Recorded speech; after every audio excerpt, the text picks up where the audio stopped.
বোর্ডের এই মানটার আমাদের সমাধান বের করতে হইব, কিন্তু কথা একটাই, ক্যালকুলেটর ইউজ করা যাবে না।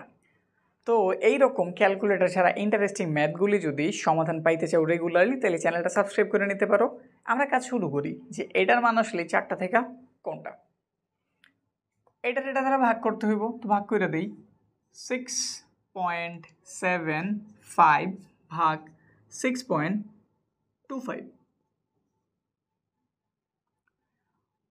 পয়েন্টের পরে 2টা ঘর আছে, তাইলে এটার জন্য 100 দ্বারা গুণ করি, সে হয়ে যায় কত?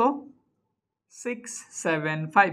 এটার 100 দ্বারা গুণ করলাম 625। তাইলে উপরে আমি 100 দ্বারা গুণ করছি, নিচে 100 দ্বারা গুণ করছি, সেম সেম, তাইলে লেখার কোনো প্রয়োজন নাই। এইটুকু হইল। এবার এটার একটু সহজ সরল করি। উপরে আছে 675, এটার চাইলে কি আমি 625 প্লাসের 50 লিখতে পারি? কোনো প্রবলেম নাই তো নাকি? 675 ভাঙিয়ে আমি 625 লিখছি, প্লাসের 50 লিখছি। কেন লিখছি? নিচে একটা 625 আছে, মিলানোর জন্য। এবার নিচেরটার সাথে মানে হরের সাথে লব দুজনটা আলাদা আলাদা করে লিখি। 625 625, কোন চিহ্ন আছে? প্লাস দিয়ে দিলাম। 50 সাথে আবার লিখলাম 625, সেম সেম কাইটা দিলাম। কত বের হইলো তাইলে? 1। এখানে আর একটু ভাঙ্গাই লিখি। 50 আছে, 50টা আমি কি লিখতে পারি? 2 × 25। আর 625 এটা হইতেছে 25 × 25। 25 গুণ করলে বা 25-এর স্কোয়ার করলে 625 পাওয়া যায়।